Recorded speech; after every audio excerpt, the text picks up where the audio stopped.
Hi everyone, and welcome to this second episode in my Blankets of Calm series. I love making blankets. They just seem to be so friendly makes. Blankets don't ask much of you. They never talk back. They don't judge. They don't even really count as whips because they are typically these long-term, quiet, unassuming joys of making a life. And yeah, I just love them. If you love making blankets, you're in the right place. Today, I am gonna share with you some of the blankets that I keep here in Italy, where I'm at right now. I'm gonna share the blankets that I have been working on since the last time. And I'm gonna share the blankets that I would love to be working on. So let's get into it. Let's start with a blanket that I don't really like. Let me just show you. This is a blanket that lives down here, and I don't love this blanket. I don't love the yarn. I don't know that I really love this mix of squares. We keep it down here. We use it mainly outside in the summer where it's nice, and summer evenings can get a little bit chilly because of the elevation here. We're on a mountain. And it's nice to have something that I'm not too precious about to just bring outside and curl up in. This blanket was made over many years. I would just sometimes crochet a granny square. I started it once we were in our summer house in Mors, which is a tiny little island in Denmark. I ran out of projects, which is horrible. I zipped to the supermarket. I got some yarn. I had to take what was available, and that was these color changing thingies here. There's quite a few of them. And then I think also the yellow I bought. I like yellow. And I started making squares, and I didn't think much of it. I didn't even bring the project with me when we left the summer house. It just stayed up there for years and years. And when I was there, I'd sometimes make a square, and I'd bring some white yarns and make some squares with that. And these squares were just accumulating. And then at some point, I started making these round, I think called Maybell flowers or something. I think my reasoning was I wanted them to be coasters. They never turned into coasters. I just made them. And then one day I was looking at all of these squares. I had brought them back home. We were cleaning up the summer house. And I looked at these round thingies, and I was like, I need to do something with this. So I crocheted everything together. I did a poor job of squaring these round things out, but you know, it's not bad, but it's also not one of those precious makes that I really love. But it's nice to have here, especially to use outside. A precious make that I have here is this one.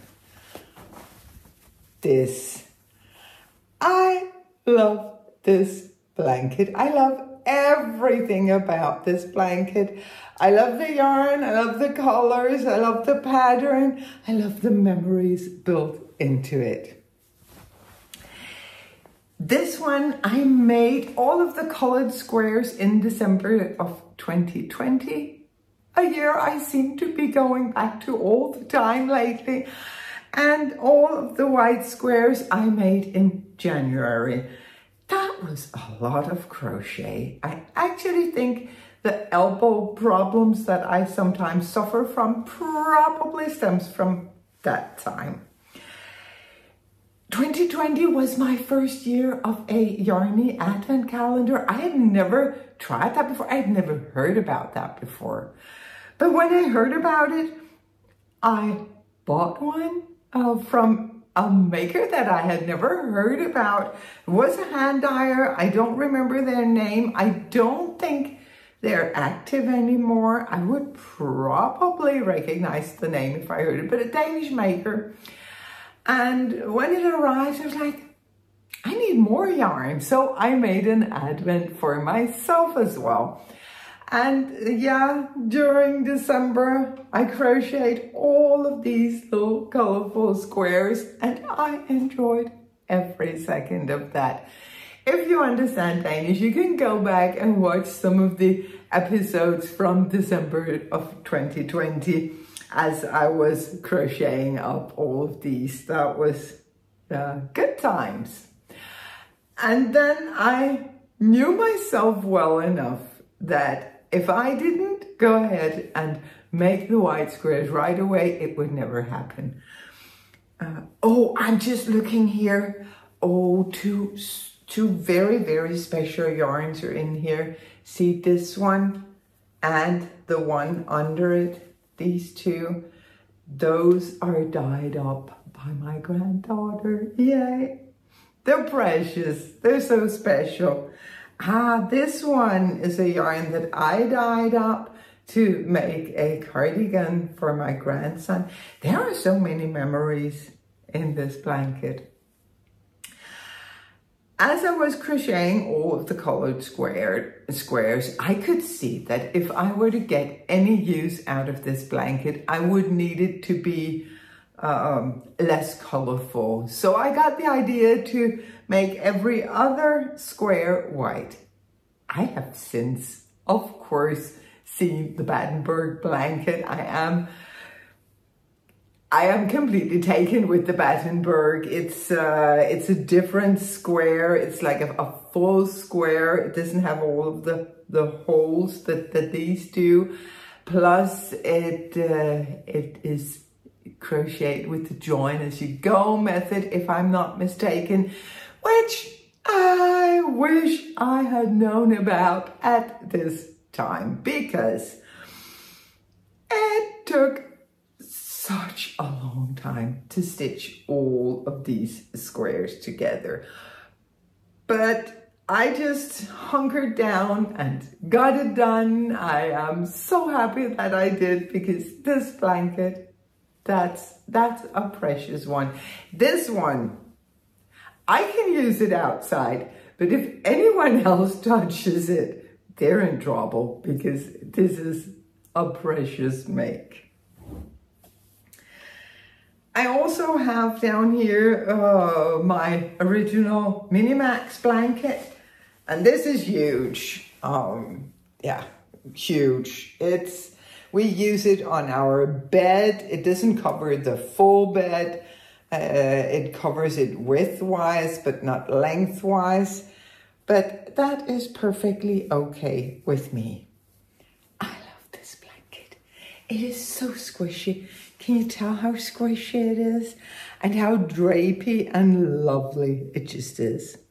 This was also made with an advent. This was an advent from Birk and Bao, Danish hand dyers who unfortunately don't dye together anymore, but I do think at least one of them still dyes. I'm not sure about Birk.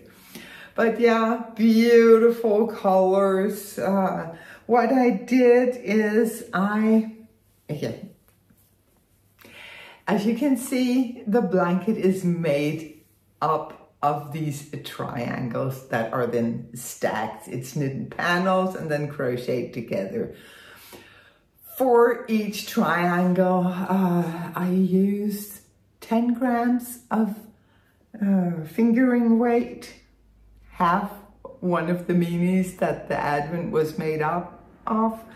And then I held it together with some silk mohair in a sandy beige, just to mute the colors slightly and make them, yeah, go together well. What can I say? This was lovely. It's so easy. It's all garter stitches and short rows, and it's manageable because you do these panels, so you don't have to sit with a huge blanket. Now, I am so tempted to make a jelly roll blanket. I keep seeing it all over YouTube. I would really like to make one, but the idea of working on this huge blanket, I don't know. I really like that this is worked in panels and then crocheted together. The final test of my patience was the I-cord edging that goes all the way around it. All the way. Yeah. That was good times. But I stuck to it. I finished it. I am using this blanket a lot. I am actually thinking about maybe bringing it down into the living room rather than using it for the bed, because it's just so pretty and it's so squishy and it's so warm and nice. And this is actually the perfect segue into the next thing that I want to talk about, which is the blankets that I have been working on since we last spoke. And if you have been watching my regular podcast, then you know that I have started a new blanket, a Minimax blanket. At least I'm using the construction of the Minimax, but I'm doing something quite different with the color placement. For Christmas last year, I got the Advent from, and I cannot show these colors, but I got the Advent from Yarn Cafe Creation and Dragon Horde Yarn. They do this Harry Potter inspired Advent. They have been doing them for years and years. And I bought one because my granddaughter is a huge Harry Potter fan. So I thought I'd make her a blanket. She is now 10, so she's old enough to appreciate a blanket and take care of a blanket. So I bought the Advent. Isabella and I did some guessing games throughout December, which was a lot of fun. You can see a few of them, I think, on my Vlogmas. I did film sometimes when we were guessing. But then recently we started talking about what should we do with this blanket, and I suggested let's make the Minimax and then do alternating Advent colors and a main color. So I would make a main color, Advent, main, Advent. I was thinking some navy blue or something would be really pretty and allow the Advent colors to shine. But she was like, no, that's not what I had in mind. I was thinking a white blanket, she told me, with just random triangles. I got stuck on the idea that I would have to cast on a lot of stitches in white and just knit, knit, knit, and then do these random triangles in Tarsha. And I wasn't loving that idea. I'm not a big fan of Intarsia. It's just so fiddly and you have all these yarn balls hanging all over. And I was doing my best to convince her to go another route with this blanket, but she was determined. And then all of a sudden it dawned on me, I could do the Minimax blanket and then I could just, instead of doing full triangles, I could just do partial triangles. And I made this drawing. I don't know if it makes sense. Like these are the panels and then you have the triangles going up here. And together, Isabella and I filled out the parts that we wanted in the advent colors. And we only did 3 panels. We are gonna need a 4th panel.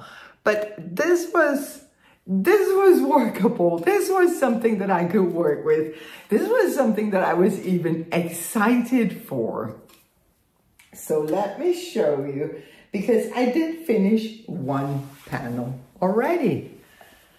This is how it looks with the little triangles on the white background. This is exactly what she wanted, and I think it looks awesome. I like this. I want a blanket like this. One day I'm gonna make one for myself. As you can see, when I'm holding it up, the panels are not nearly as wide as they are in the original Minimax. And that is because the original Minimax is knit on a very large needle because I wanted loads of drape, and I had the silk mohair to like fill in the gaps, so to speak. This one, I didn't want to use silk mohair. I wanted to use the yarns on their own. And in doing so, I am holding the advent colors double so that they go together well with the DK weight that I have chosen for the main color. But I needed the fabric to be just a little more dense than in the original Minimax. So I went down a couple of needle sizes. I am working this on a size 4mm, which I am pretty sure is a US 6. And I am, as I said, holding the advent colors, which are fingering weight. I'm holding them double, and then I am using some drops merino extra fine in the 01 colorway as the main color. And they go together really well. They have kind of a similar feel, and they definitely work up at the same gauge. So yeah, this is just so enjoyable. I have started the 2nd panel, and I know that I am gonna need 4 panels to get a blanket that is big enough for her.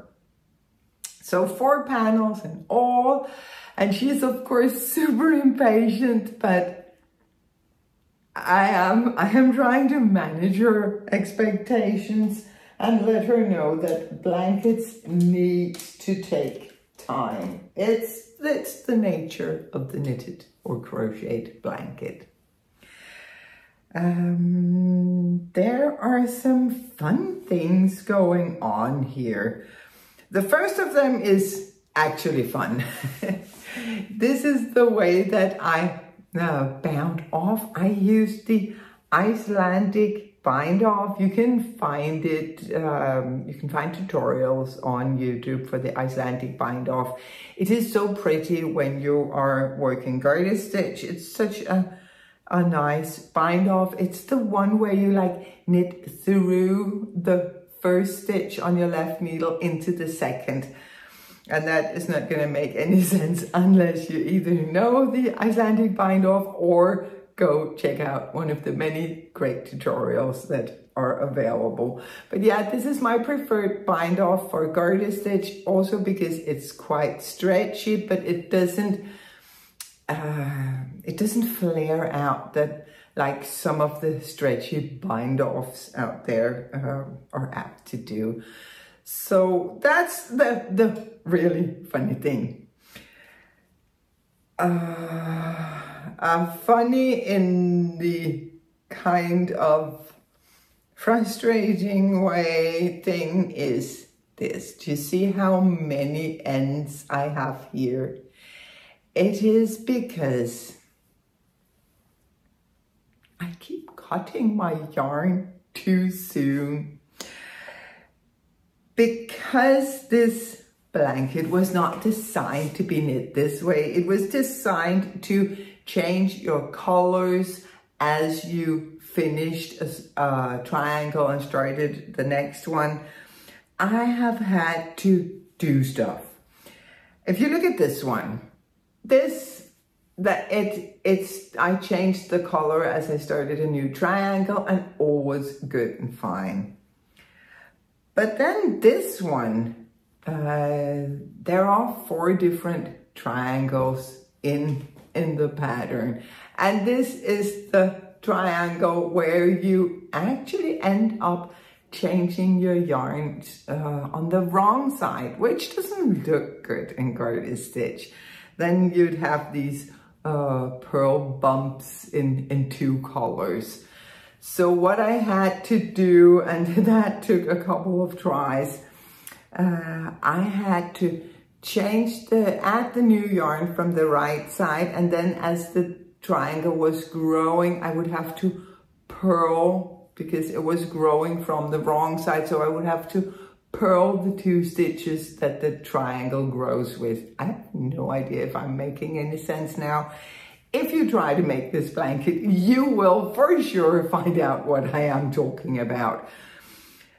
Someone asked me, which was so kind, asked me if I would update the pattern for the Mini Max because they really wanted to make this version.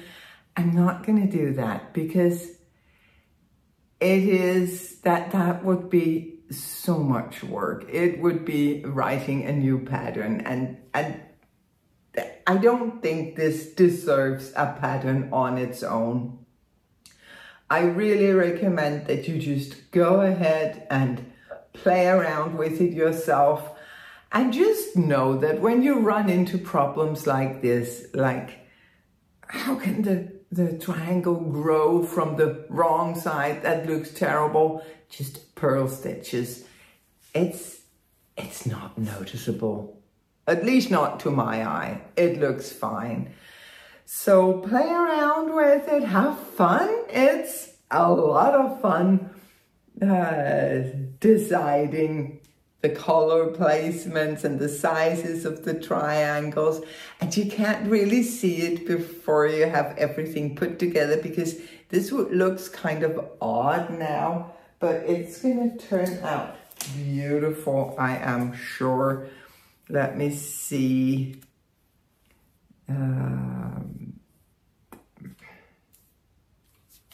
I can't even read my own drawing, but you can see how sometimes the triangles play together within each panel, and sometimes they come together and meet and play with triangles from other panels.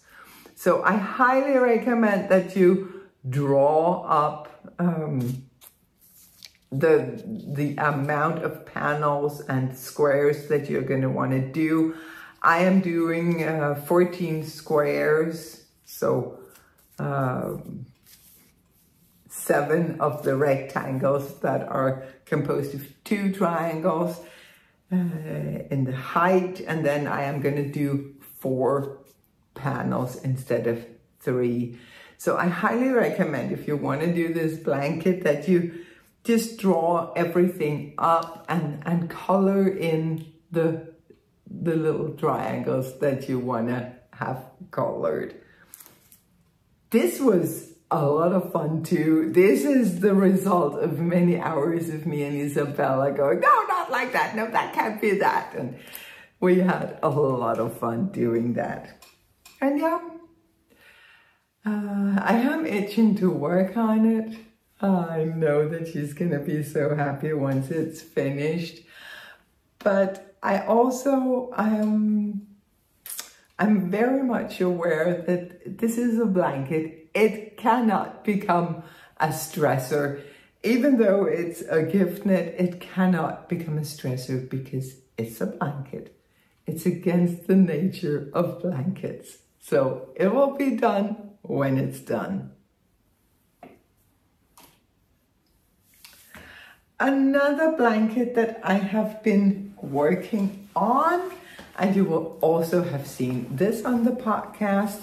See, I have everything for this blanket in one project bag. I have the yarn, I have the squares, I have the on the square that I am currently working on in its own project bag. Everything is contained within this huge, wonderful project bag that a friend and viewer of this podcast gave to me. So this is my knitted blanket in Drops Puna. And I have some squares now. Let me just show you some of the colors that I am using for this blanket. That's odd. I thought I was using 5 different colors. I'm also using a light gray, but I used that. Oh, no, that's here. So strange. I'm sorry. It's the brown. It's this one. So these are the colors that I am using for this blanket. It's a brown, this one, and then it's a beige, a almost black, dark gray, and a light gray. And these are all oddballs of Drops Puna that I had in my yarn collection. There wasn't enough in any one color to do anything substantial. Also, I don't love this yarn for garment making. I find alpaca a bit itchy, a bit scratchy.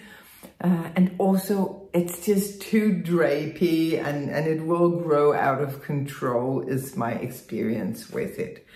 So I decided to take all of these oddballs and make them into a blanket. And I am making squares, knitted squares, rather large. I am gonna lay everything out on the floor and take a photo that I am gonna pop here. I hope I remember. No, I'll remember. I am making all of these squares, and I did explain on the first episode of Blankets of Calm how I make them. It's super, super simple.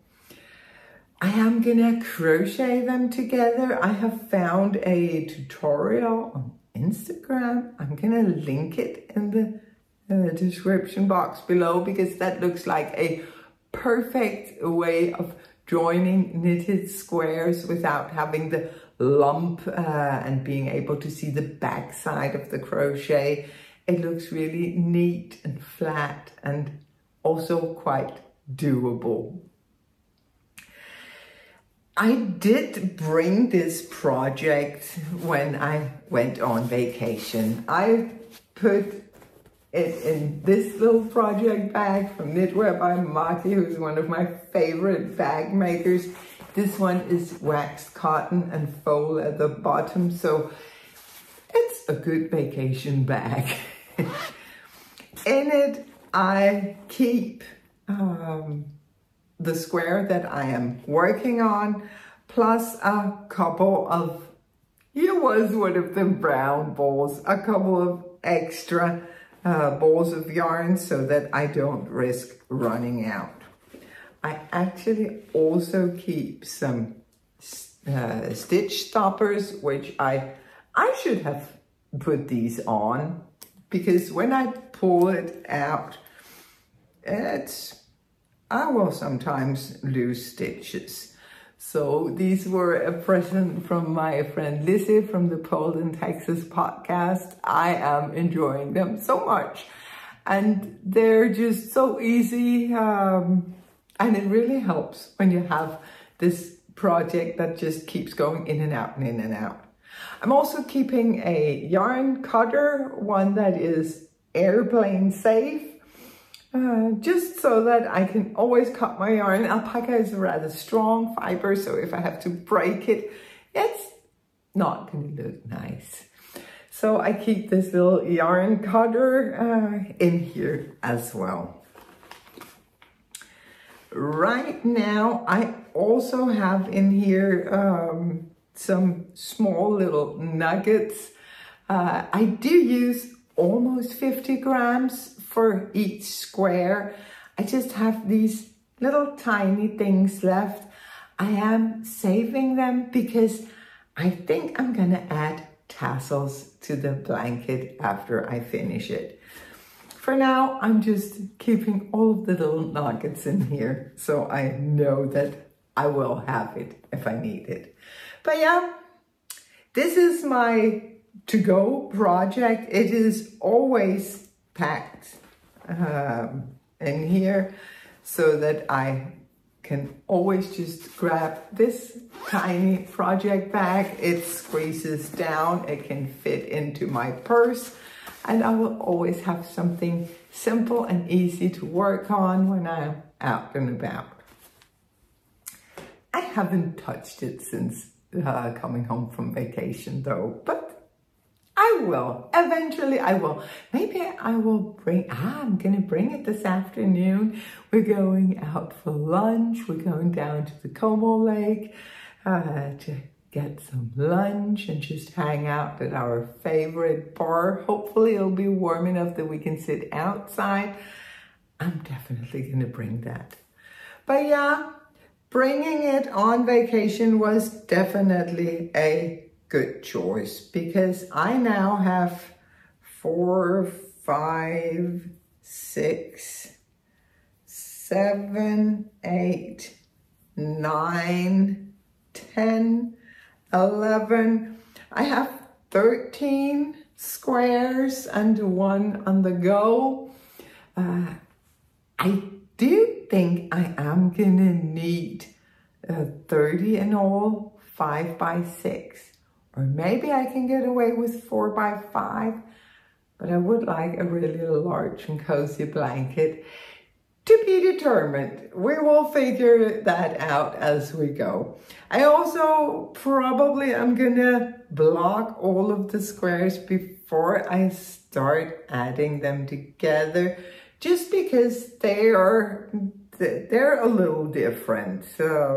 Tension will change on a long-term project like this, especially when it's a going out and about project, not thinking about what you're doing project. So I do think that I am gonna block all of the squares to the same size before I start crocheting it together. But yeah, this just feels nice. This is where a drapey, heavy alpaca fiber really shines. I love this.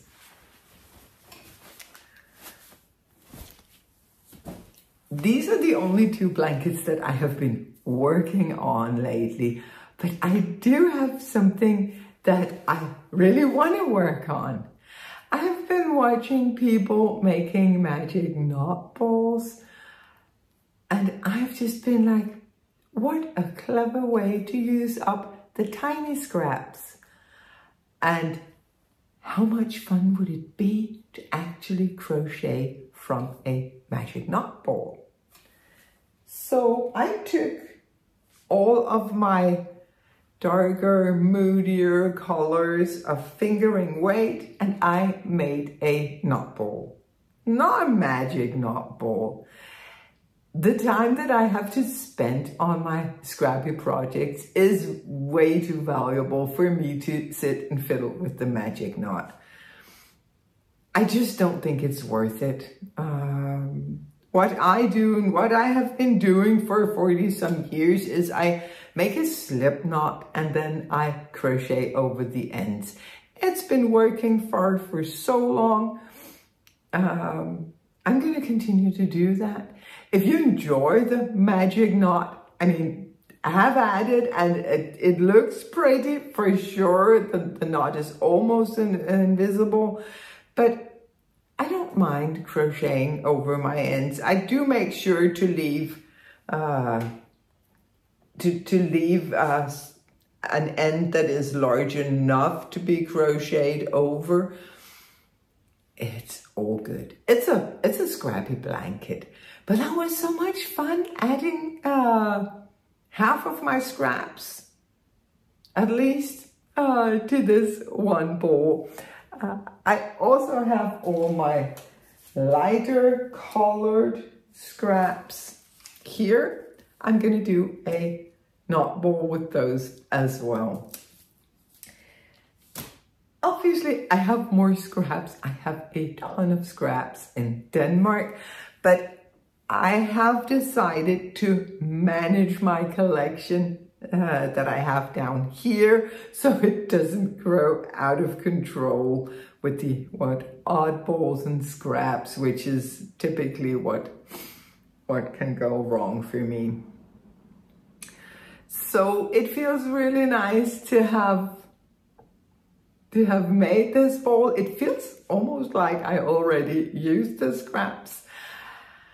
I am probably gonna make knot balls with some of my fingering weight scraps in Denmark as well. And once I have a substantial amount, I am gonna start crocheting with it. I'm going back and forth because at one point I was like, I wanna make a half and half square. The half and half from Pearl Soho. I want to make that with the magic balls. Then I could make one side dark, one side light. I could pair it with some silk mohair to just make the colors blend together. That would be pretty. I may do that, or I may keep the darker knot balls in one project and the lighter in another. I am really interested in the corner to corner crochet blanket. Lots of tutorial here on YouTube. That's how I found it. It's searching for anything crochet related. That's a black hole that you can disappear into for quite some time. But yeah, I'm in no rush to find out. For now, I'm just enjoying making the balls and also enjoying taking care of even the tiniest scraps. And I have blankets. I have loads of blankets that I can work on until one day a perfect idea will present itself. I hope you have some blankets on the go. If not, what are you waiting for? We need blankets. Again, the blankets, they're your best friend, and they are wonderful to work on, but they're actually also quite awesome after. And if you have too many, I don't know how you could have too many blankets, but should you end up with too many blankets, I'm sure there's someone in your life who would love for you to give them a blanket. That was a long-winded way of saying, keep making those blankets. Please share with me in the comments below what blankets you are working on. I'm always searching for new inspiration. I will see you back in about a month. Until then, keep stitching away on those blankets.